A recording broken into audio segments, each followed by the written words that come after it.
Hello guys, in this video I'm going to show you how to remove items from your wish list, but first I wanted to tell you that don't forget to subscribe, because at 100,000 subscribers I'm going to show you my whole YouTube revenue statistics and growth strategy, how you can make money online.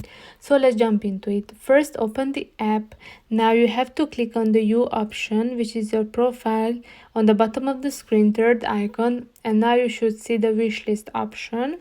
And at the top of the screen you have to select the wishlist section or option, not the cart option. And here you can see that I have 3 items added to my wish list, but if I, for example, change my mind, I do not want to buy it, I'm not interested in it anymore, I can remove it from my wish list. I just need to swipe to the left and you should see that pop-up remove button. Click on it and now I remove that item and I can do with all of them, and now my wish list is empty.